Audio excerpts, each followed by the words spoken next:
So right about now, we'll be calling on our next speaker. Our next speaker should be teaching us on an intriguing topic. She'll be teaching us on relationship and marriage. Relationship and marriage, people. So, Mrs. Onyeoma, she's a nurse, she's a preacher, she's a mentor and a relationship coach. She's also a minister's wife. So it's not as though she's teaching us something that she's not into. So can we make welcome with a standing ovation, people? Can we make welcome Mrs. Onyeoma?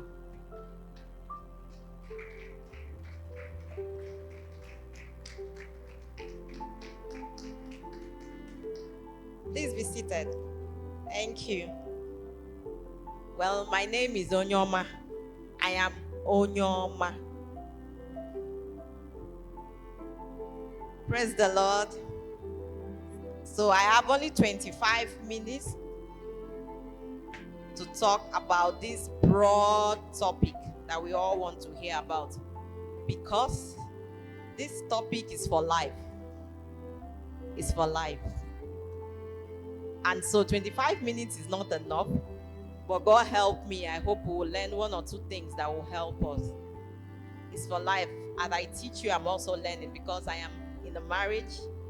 You may be in a relationship, and in a marriage, there is a constant relationship.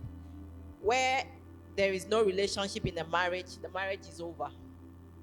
So it's a lifelong thing, and I hope God helps me to give you one or two things. But before I go into marriage, say to yourself, I am enough. Say it like you mean it. Yes. It's when you realize and you know that you are enough. That is when you will be confident, just as she has taught, to go through a relationship and a marriage, and you will not be trampled over. You will not make a mistake. You will know when to quit and when to stay. You will know when to run. But before I go into relationship, I took time to look at something I know that a lot of us don't do, a lot of us don't know, or we may know, but we don't know the power or the authority we have. Body autonomy. Who knows what body autonomy is? Okay. Maybe it's a big word, but we know what it is. But most times we don't exercise this power we have over our body. What is body autonomy? I say it's a power and administration over your own body. It is the control you exude on your own body by yourself, free from pressure, manipulation, and blackmail. That's why I started with saying you are enough, and you have the power over your body, free from manipulation, free from control, and free from blackmail. So when you know that you are enough and you alone have the control to administer what happens to your body, to administer what you think, what you eat, how you behave, or where you go, you will not allow anybody to blackmail you or make you do what you don't want to do. So when you have body autonomy, it gives you the confidence when you're walking through a relationship to choose whether to have sex or not to have sex, whether to stay celibate or not to stay celibate. And when you have chosen to have sex, you will choose who you want to have it and when you want to have it. A lot of relationship problem, even in marriage, has to do with sex. A lot of times, the relationship, when you begin to see people complain about one thing or the other, at the end of it, when you look underneath, it has something to do with sex. And so when you exercise this control over your body of when, who, and how to have sex, you will be able to navigate through this relationship maze that we are talking about. And so whether to remain is your choice, whether to have sex is your choice, and who to have it with. And when you have chosen to have sex, you must have at the back of your mind the consequences that come with sex. So when you have the consequences that come with sex, you will be able to choose who to have sex with. or whether you want to have it at all. Because what are some of the consequences? You are the one who gets pregnant. It is a difficult process. Pregnancy, as I have learned as a nurse, affects your whole system from your head to your toe. So if you want to have sex, remember that you may get pregnant. And so it affects your whole system from your head, from your brain to your toe. I didn't used to wear glasses. I could read anything. I could read in the dark. But after my second pregnancy, I barely can see. It is what came with pregnancy and childbirth. So when you choose to have sex, you must know that there are consequences. You will never be the same. Maybe your shape will go back the same, but you will never be the same internally. Never. So when you choose to have premarital sex, even sex in marriage, and you choose to have children, it must be your choice. Because you're the one that go through the 9-month journey. You're the one that go through the lethargy, the vomiting, the carrying, and everything. My last pregnancy was a difficult one. It was a twin birth. It was difficult. But it was a choice that I made wholeheartedly. But when you are having a difficult pregnancy, in a choice you did not make, it is more difficult. So you're the one that goes through the whole 9-month journey. You're the one that goes through the life and death experience of birthing a child. He ended up being a preterm, or something we call eclampsia, and then the cesarean section, and all the roller coaster of taking care of a preterm child. I don't want to go into that. But when you choose to have sex, know that there are consequences. You are the one that is going to be stigmatized. Nobody abuses a single father, but they will abuse a single mother. It now looks as if you're the only one that did it. From the Bible times, the woman that was caught in adultery, did she do it by herself? She did it with the man, but it was the woman that was singled out. So you are the one that is going to be stigmatized. You're the one that is going to be shamed. You're the one that is going to be seen as wayward. But it was a two-man thing. So you also are the one that is going to drop out of school.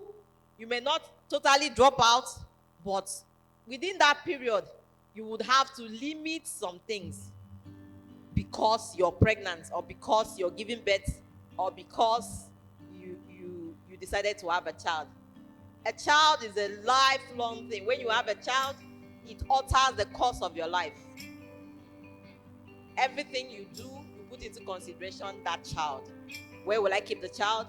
How will I take care of the child? Who will help me? And all that. So when you choose to have sex, remember, it's not only about pregnancy, it's about health challenges and STIs, sexually transmitted infections and sexually transmitted diseases. Sometimes, as a woman, the man carries his sexually transmitted infections about and has no symptom.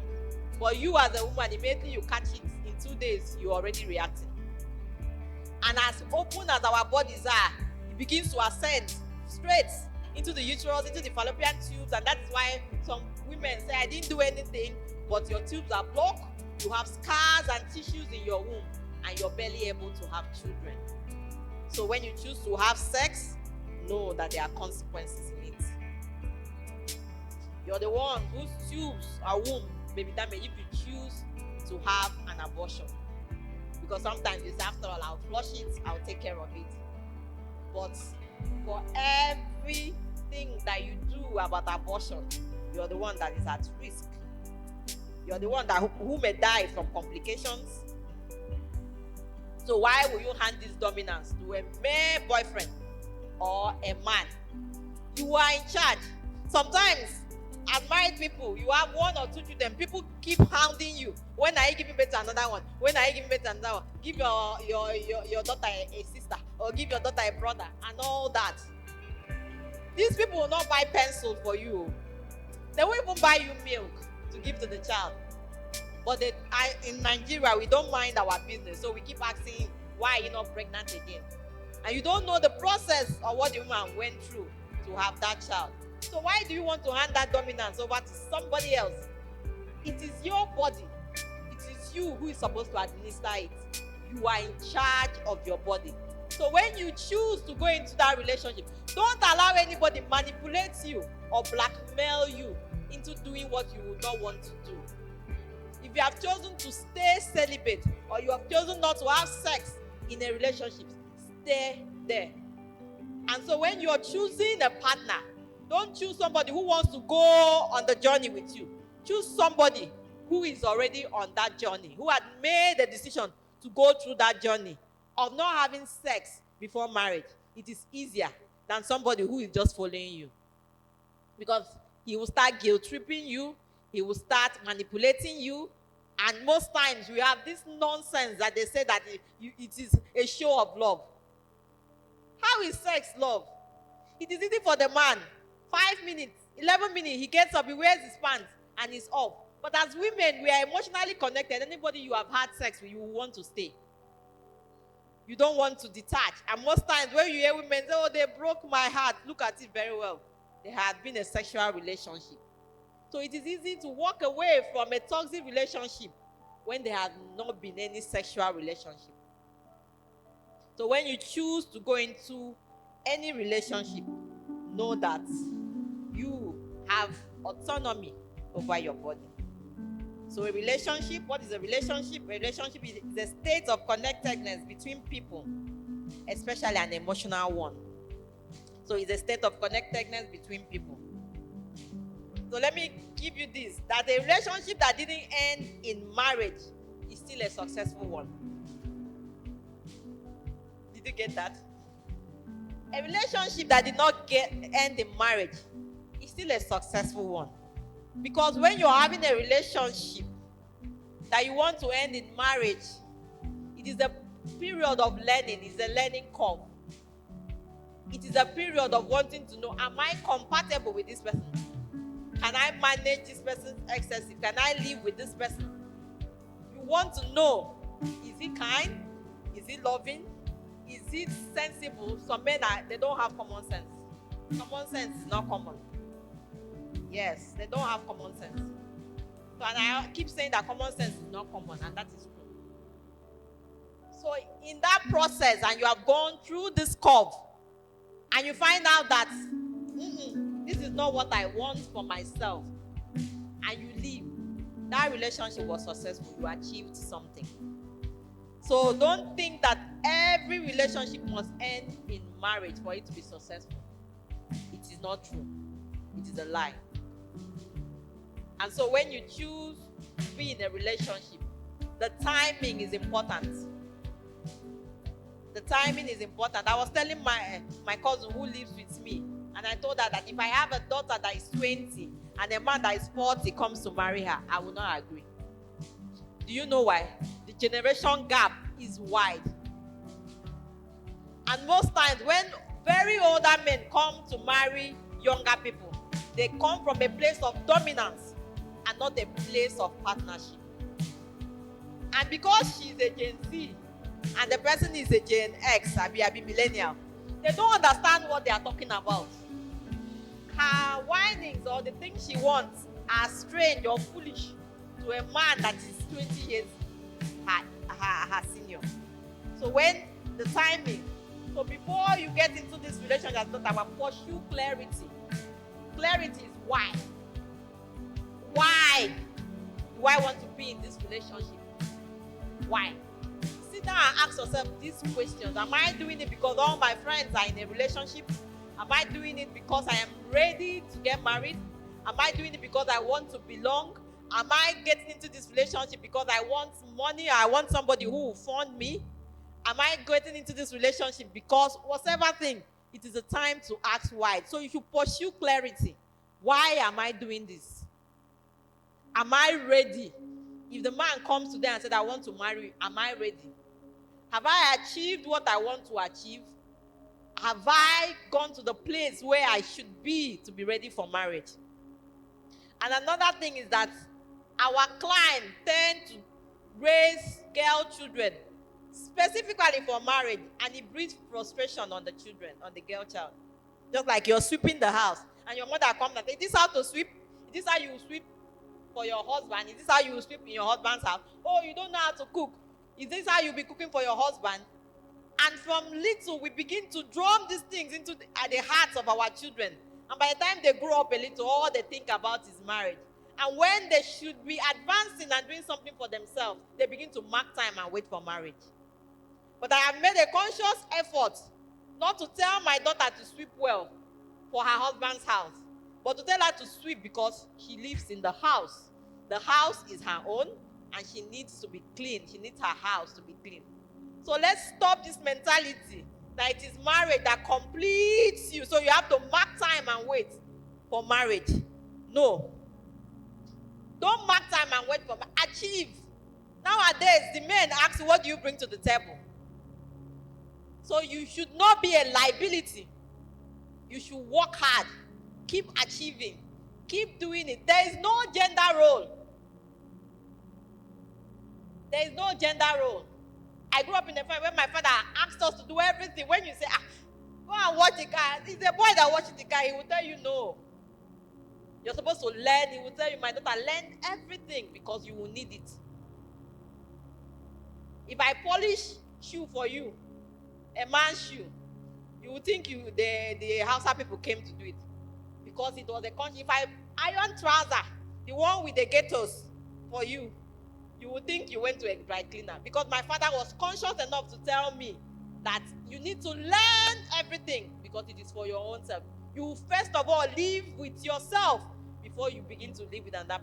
So that's why I said you are enough. So learn everything. There is no gender role. So pursue clarity. Am I where I want to be? Am I ready for marriage? If I enter into this relationship, what do I want to achieve? Is it friendship?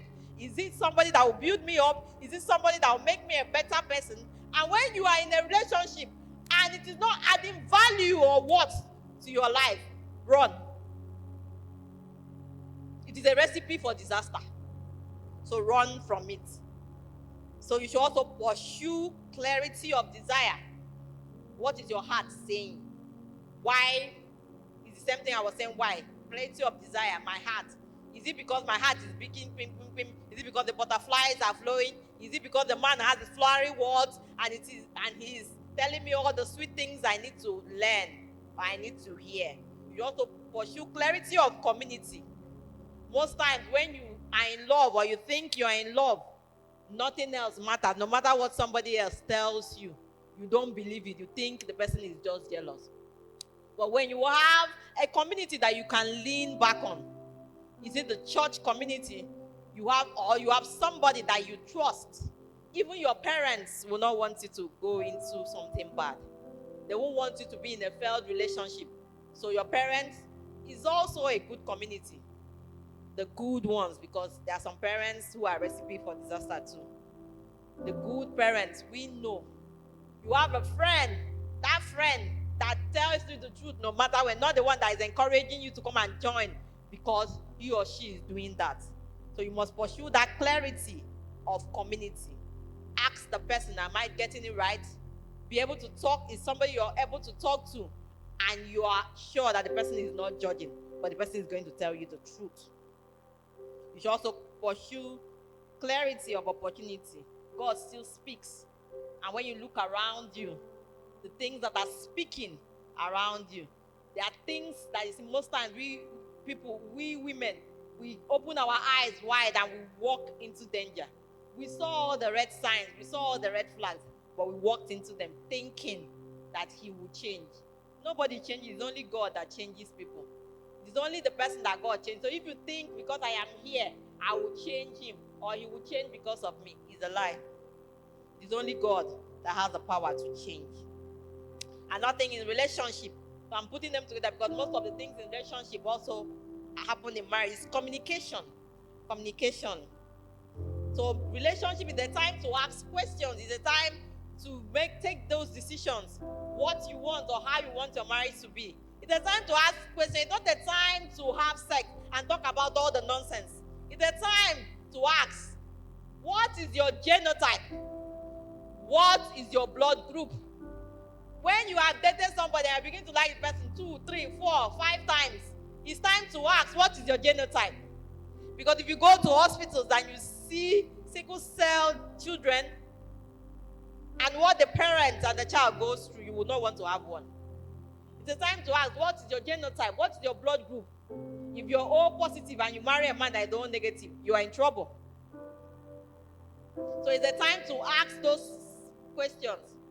What is your stance on finances? Are you the husband that wants us to share our things 50-50, finance 50-50?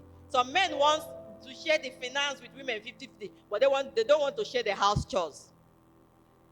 So if you must share the finance 50-50, you must also learn to share the house chores. It's a time to ask those questions.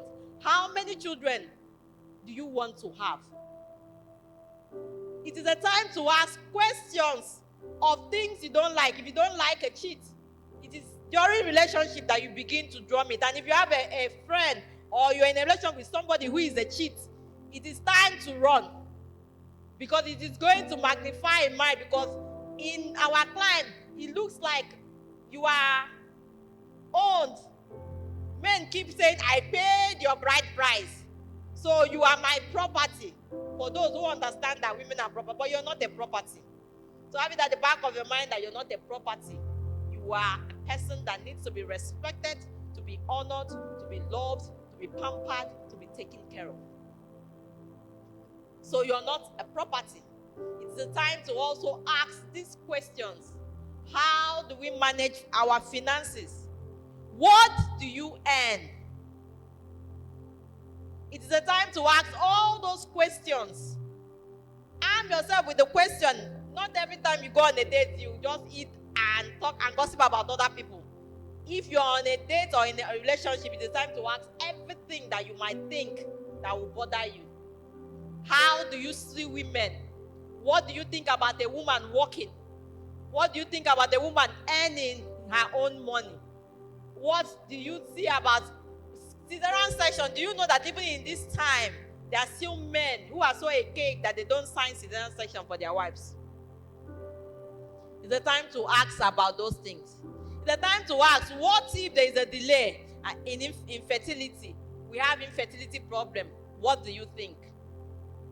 So this time is a time to ask all the questions, the necessary questions that you want to know. It's also a time to talk about all the things you want, how you want your marriage to be. And when you have talked about these things and you have clarified them and you have put them in perspective, it is easier in marriage than you assume. No room. Don't leave any room for assumption. Don't assume. And whenever you are talking, speak clearly. Put your words in perspective. Logically. Say it like you mean it. Don't sugarcoat. Don't beat around in circles if you know that is a serious relationship and you want it to end in marriage. Because nobody is a mind reader. If you stay at home and assume he should know, he may not know. His parents didn't raise you. Your own parents didn't raise him. He may not know. And you may be in trouble. And that thing is emotional intelligence. She talked about emotional intelligence. You should consider your response. You should keep your emotions in check. How do you react? What do you think? How do you put your mood? In social media these days, it looks as if a lot of times we have very angry people. Comments that are not supposed to warrant anger, people just respond with anger and bitterness and all that. And when I read that, I said, this person is not emotionally intelligent. Somebody might insult you, but it's your choice to get angry. So you choose to get angry. And you choose how you respond to the person. So you must be emotionally intelligent. Keep your emotions in check. Kings and queens don't fight in the marketplace.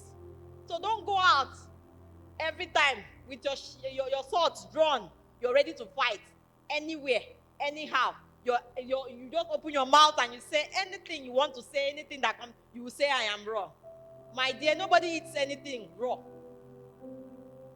So you must season your words with salt.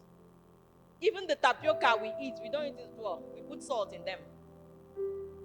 So if you are raw, learn to season it with salt. And don't be brash. Don't be harsh. Another thing is that in a relationship, you must allow for individuality. If you are in a relationship that the person is stifling you, you must be where I am. You must be my only friend. You must, the person calls you 10 times to ask you, where are you? Where are you? What are you doing? Who are you with? Or I give the phone to who you are with. It is not love. Some of us mistake that love. The person is insecure and is trying to pass his insecurity on you. The person is calling you again and again and again. So you must learn not to do that. So have time for your me time. Learn your me time. Develop healthy female friendship. Have your me time. Have time for yourself. Apart from whoever you're in a relationship with, have time for other things. Learn skills. Grow. You are not tied to the person's apron string. There must be trust. And in everything, make sure you marry somebody who is kind. If you go out, how does the person treat other people that are lower than him? Don't say it's other people who he treats. He will do the same to you when he marries you. So learn to marry a kind person. You must learn to express gratitude and appreciation. You must be very intentional about your growth. Don't stop because somebody has come to marry you or come to ask you out. Be intentional about your growth. Be each other's cheerleader. If you are in a relationship, the person is not cheering you on to be better than who you are or where he met you. I don't think that person wants it. No room for toxicity. Don't allow any talk. If the person slaps you once, run. He will slap you again.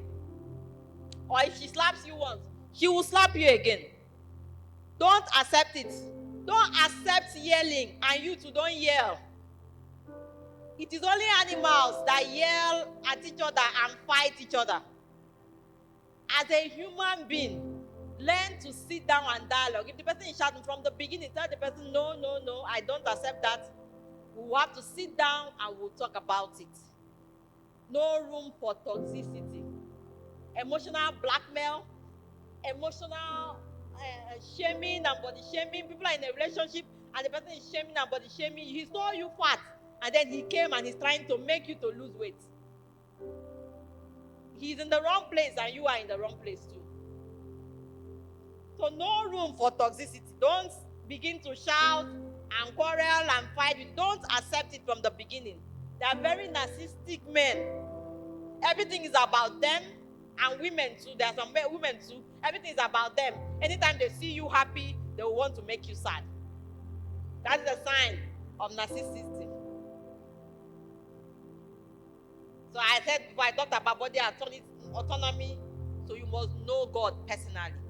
In everything, know God for yourself. Not the God of your parents, not the God of your pastor, not the God that people tell you about. Learn to know God for yourself. Be confident. Keep your high self-esteem. Decenter men from your decisions. Just like I said, people begin to mark time and wait for marriage. Decenter men. Do something because you're doing it for you. For you. Because it is going to make you a better person. Not because my boyfriend said so. Because my husband wants me to do this way. And you're dying in silence and you're doing it grudgingly. And you're dying. That's why a lot of women are in depression. There is money and people see them everywhere and they think they're enjoying, but they're in depression because they are not living their best lives. So be the sentiment from your business. Love yourself first. When you love yourself, everything follows. Because when you love yourself, you will not want anybody to hit you. I love myself so much. And I will not want to see. If you hit me, I hit you back and I'm gone. I will never look back. I will never look back. And I draw me to everybody that comes my way. It is better to separate, to live and live, than to live there and die. You're important to your family. You're important to the nation. You have something that is in you that you have not yet given out. Don't let anybody kill you because of relationship or marriage. And then pick up the pieces of your past mistake. Don't beat yourself down because of it. Pick it up, learn from them, use it as a stepping stone, and fly. Thank you. Any question? I have question. I still have time for questions. Okay. Thank you. I said this time is short. There's a lot of things to talk about. So thank you. Thank you. Seriously, nobody has questions. Surprising. Okay, yes, mommy, please come up. There are questions. There are questions. Come forward, please. If you have questions, please signify.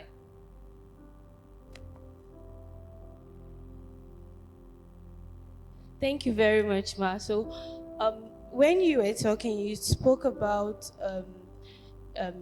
your husband being O positive, like the spouse being O positive and you're negative, and how it's bad. I think that is related to the resource factor thing. I don't know if I'm correct. So I've been hearing a lot about this, but I've not really gained some sort of clarity. Like, is it that someone whose resource factor is positive is not supposed to be with someone who is negative? I don't know if you can throw more light on that. Thank you. Yes.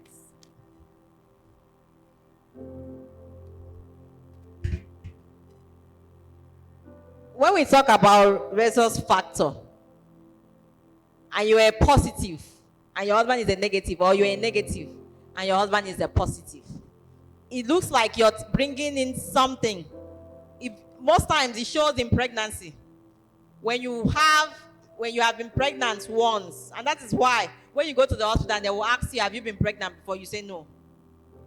Whether it was an abortion or ended up in a childbirth or anything and it went out, and maybe the person was a negative, and you got pregnant and you had that first child. When the first child, nothing happens. You birth the child normally and there will be no problem. But the subsequent pregnancies, you begin to have series of miscarriages because the antigen, the negative, has come to stay in your body. And so when another pregnancy that is O comes, it begins to attack it. It sees it as a foreign body. So it begins to attack it and begins to push it out. So if you go to health and they've asked you, have you been pregnant? And maybe the person who you were pregnant for before, whether it was an abortion or whatever, was a negative. After the birth, there is an injection that you're supposed to take. That injection will help you not to have series of miscarriages after that one. Because if not, the antigens will remain in your body and see every other O positive pregnancy as a foreign body that it wants to remove.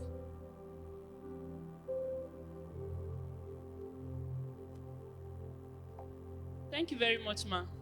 This particular topic, I think when I was pregnant for my first child, I had that same rhesus factor stuff. So I took Rogan for the first pregnancy. Then I had the second pregnancy. I had a miscarriage. I also took Rogan. So, but something happened in my third pregnancy. I went for antenatal and the midwife was doing their normal routine check, and I saw O positive. My blood group has always been O negative. I saw O positive and I came to her, I was like, ma, there's a mistake somewhere. So she said, we are going to do a recheck, which we did. I went to another lab. We did, the thing came back O positive for that baby. So I didn't take the Rogan. Is it a miracle or what really happened? Sometimes we don't really understand these medical things, but that is why your doctor and the hospital should be your friend. Don't assume, oh, I know what it is. When you do it and it comes back, you don't need, when it's a positive, you don't need the Rogan injections. But when it's a negative, you have to take care of it, except you don't want to have more children. And even that present child may not even survive. So there are a lot of things to do when you are dating. That's why I said it's time to ask all the questions. Thank you so much for this talk. Now my question is, like, when is the best age or the best time to be in a relationship? That was what I said. You should see clarity. Clarity. There is no age. Body autonomy, that was what I was talking about. It is you. Are you ready? If a man comes to marry you now, are you ready to marry him? So you're not even ready for a relationship. That is the truth. Because relationship is a time when, except you just want to know how it feels to be in a relationship, what happens in a relationship. You're just doing it, you're not doing it for marriage. Then you can go into a relationship then and say, okay, I just want to know what happens here and how does it feel. But if you want to get into marriage, you ask yourself this question: am I ready to get married? When am I ready to get married? And another thing I forgot is that you should not give chance for time wasters. Some people come to waste your time. A man that wants to marry you knows from the beginning. He sees you and he wants to marry you. He does everything possible to get it done. But the one who wants to waste your time will waste your time. And that's why you might date a man for 9 years and then you see somebody in 1 month and marries the person. So a man knows from the beginning. So don't give chance for time wasters. If you're ready, you say to yourself, I'm ready. If he ends in marriage, I'm ready to marry. I have learned, I have read books, I have gone through teachings, and I know enough to stay in the marriage. That is the best time to get into a relationship.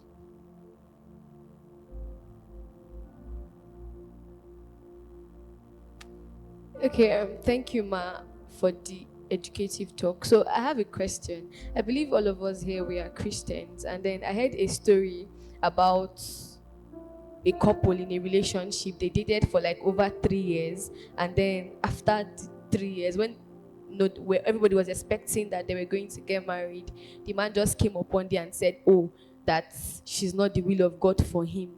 And then he calls off the whole thing. So I want to know the place of the will of God in relationship and marriage.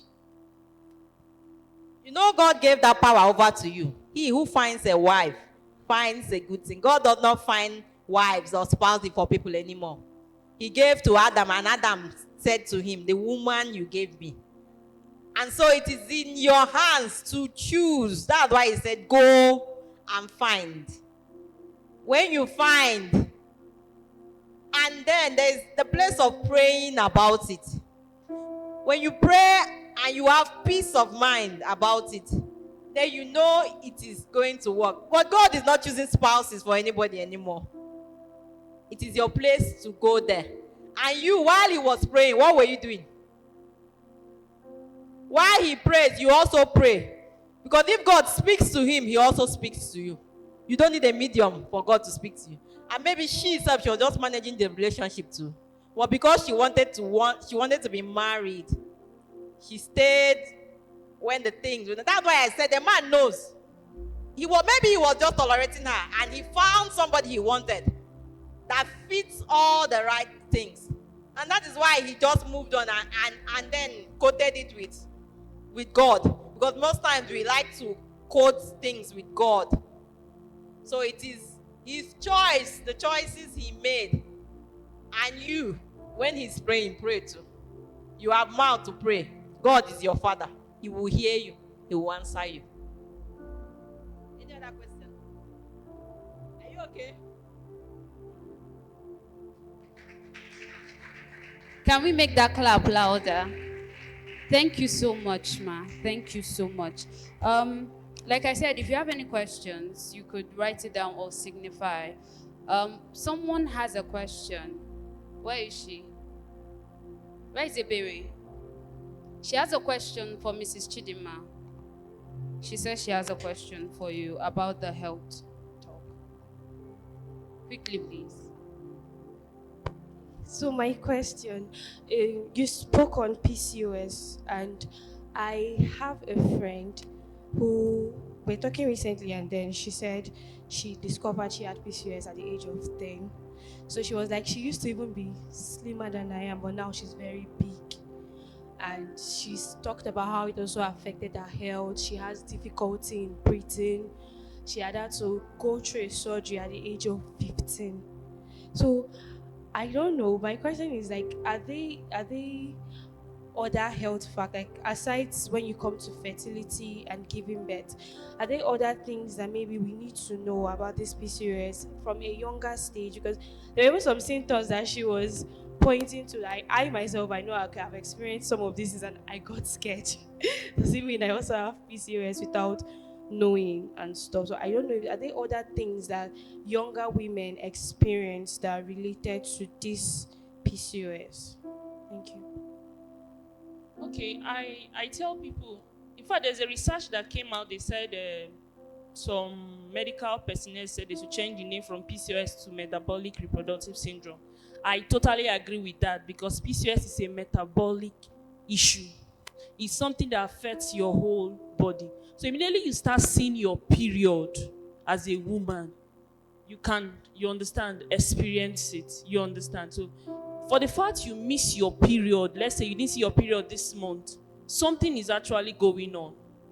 You understand? So go and you see a teenager that is very slim, all of a sudden she's now growing so big. Ask her very well. You start seeing acne, you start seeing missed period and a whole lot of things. So that's the best time to go and see a doctor. You understand? But we in Nigeria, we don't go until there's a problem. Menstrual pain too.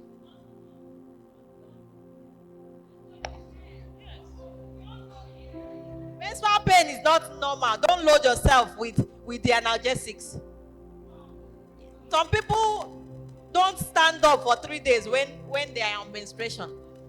It's an excruciating pain. It is time to go for that uterine test. There may be scars, and because we let it go and we just the doctors who don't know, it's the gynecologist you should see, and they just okay, give him paracetamol, give him diclofenac, give us diclofenac. It's normal. It's not normal. So if you have this mind-numbing menstrual pain, it is not normal. Go to the hospital, see a gynecologist or a reproductive expert. Some of these, a fertility doctor, they will send you through this test and see whether there's something wrong. And when they take care of it as early as this, you will not have problems in the future. Yes. When you talked about this menstrual pain issue, I've seen a child who has this excruciating menstrual pain that when it's happening, she's shouting, "I want to die." And now she's hearing it's hereditary. She is in the family. They've gone to the hospital. They say, "Just be taking these drugs. When you get married, you'll be fine." Please, can you tell us what is that? Does that really make sense? I'm trying to make you unlearn these things. It is in Nigeria they wave away a lot of medical issues. I said, take her to a fertility doctor, a fertility expert, a gynecologist with experience. Tell them how she feels. It is not. She may be having scars in her uterus. Thank you. And endometriosis. A lot of people have it. They don't even know until when they want to have children, and then they begin to go for all the tests, and then they begin to see it. Let her go and say, "Doctor, it's better they treat it now. They take care of it now, and she will have a healthy life and a better life." Because all those 3 days or those 5 days, she's useless to herself. It's true. You're useless to yourself. Go and see a fertility doctor, a gynecologist, because most of them are gynecologists and they are now professors in fertility. They will take care of it. They know the tests that they will put her through, and then they will begin to take care of it. Ma, what of like see your period like twice in a month? Cycle. Some people have very long cycles and some have short ones. And then some months that have 5 weeks. If you saw it early in the week and like August was 31, you may start seeing it again by 29 or 30. It's not like you have seen it. The cycle have run through. And then it is only when you have it very heavy and then it is longer than normal. You're bleeding for like two weeks. Then there's a problem.